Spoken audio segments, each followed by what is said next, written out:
sa diggante ak El Hadj Diouf lan mooy problème bi. El Hadj Diouf ban. El Hadj Diouf bu Siteu booy bu sax bi rek taay booy bi yor bës bi El Hadj Diouf bu passé. moo gis nga li may wax tey nii man waruma bës moom dama judd rek am bës. te da nga koo woon téléphone. kan El Hadj Diouf. moom moo ma woo si téléphone journaliste bi comme ni ngay waxee ak man nii. ok ban téléphone nii la demee téléphone journaliste bi ma yor numéro parcelle man kan laa ko yor numéro. ñoom ñooy bëgg bës ñooy war loolu. ñun ku bëgg vie si àdduna wala nga bëgg bës da ngay laal jàmm gi seetlu leen loolu xanaa ku bëgg ñu xam la ba ci làmb ji sax boo bëggee mbëri xam la ni da ngay wax ak da ngay laal jàmm gi waaye man dama soxla tur xanaa déggoon ñun bañ juddee la ñu am tur ñun bu dul làmb sax am nañ tur yaakaar na liñ daw ñooñ duñ ko daw yaa ngi may dégg parcelle 1 ba 26 boo leen laajee xam nañu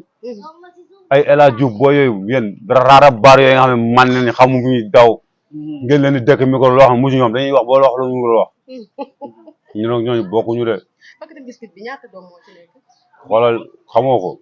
wala mosoo ko lekk yow waaye parcelle dama fa dugg rajaxe ko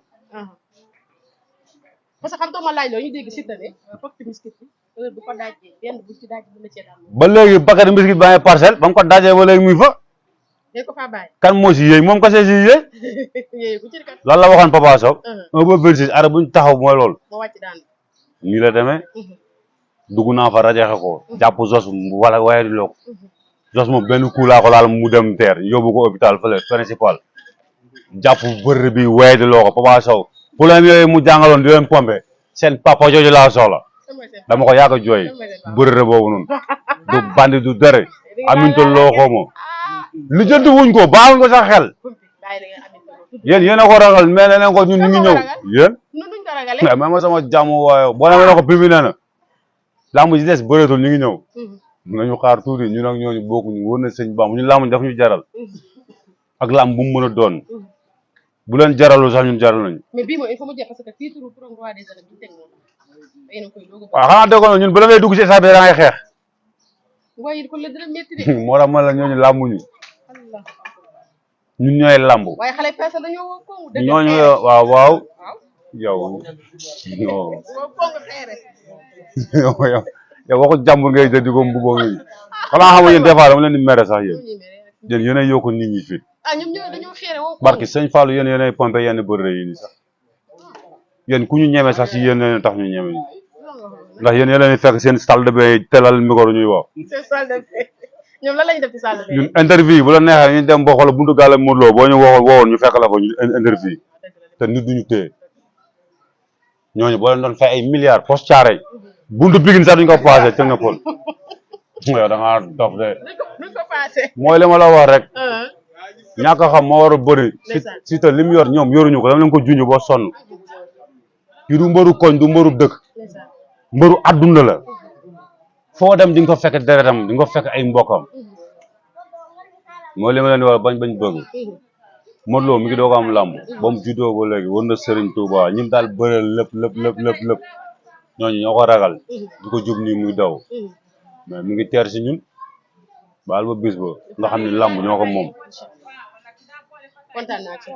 fii la buujoo war na sëñ Touba barki alaaji Fallou Mbacke ñu bokk ñun ñëpp di ñaanal jàmm yàlla suñu borom defal ñëpp jàmm ak salaam bépp mboolem julit mais bu bis baax bu ñu ko tàllalee loxo mu xam ne loxo yi mu daan gis ak yi bopp bi bokkul de ñoom liñ ko soxlaa gis waaye moom laa lay wax noonu moom lu mu am noonu lu mu yaakaar na ko indi Aliou Kayre moomu noonu xaw ma borom ndel boobu noonu xaw ma borom sikim boobu xamoo ko tuddul saa Touba de baa leen ko di wax du sàkkatoo Touba gi na bàyyi turu Touba gi mi sàkkatoo du sëriñ du dërëm li mu reeree daaw jeg xamu ko bu ngeen ko laajee du leen ko wax moo gën a rëy làmmiñ waaye baa leen ma waay kooku fiti sëriñ sax ñoo ko tane waaw sëriñ soos yi ngay gis ñooñu ay pétition ñooñu sax ay sëriñ lañ moom mbër bu yàqu la nga naan maay baax na ba bis boobu moom moo jommi sax moo tax muy wax ñoom ba léegi ñoom ñoo jommi di wax de ñun waxuñu dara de ñun dañ leen di déglu rek ñun buñ la xoolee sax nga xam ma wax la ko tey. mais ñi wax ne combat bi dañuy sot Modou Lo. waaw loolu ñun sotuñu kenn suñu yoon nekkul si kuy sot ñun suñu bopp lañ tal doon jàmbaar moo yóbbu booy bi fi mu àgg nii booy bi dafa rampe ba egsi fii nañ ko nangul loolu ñoom buñ si tollee ñoom Balla Gaye yor pot bi di ko awante bañ si tollee dañ leen ko nangul mais guddi yi booy bee moomee vent waaw mais nañ ko nangul loolu jox ko pot bi mu dem yoonam ñoom xanaa seen xol yee bon Modou Lo sax bu doon goro day yëkkati booy bi pot bi jox ko naka am booy demal yow jàmbaar nga barki Sëriñ Bamba billa xoolal fi booy bi jógee mooy léegi Modou Lo fi mu jógee nag kan ñoom dañ leen wutal yoon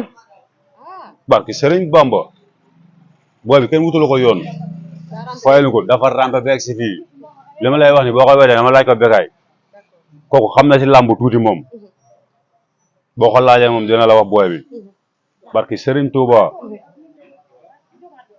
ana ñu daan wax booy bi du mbër loolu moo tax mu yegg si fii waaw kon nii rek demee moo tax ma ne dañ ko jox pot bi mu dem waaw yow sarax ndonga mu ba ñu jël ak doomam ñun ñaanuñu nit bëre moo ñu yóbbu fii nga xam man nii te dërëm du xew barki sëñ Fallou moom Aliou Kairé moom baax ko ba jour ba waxam dina dugg ci stade bi moom waaw nañ xool loolu déglu rek borom dëkk bi ngay waxal de fii la buujoo yow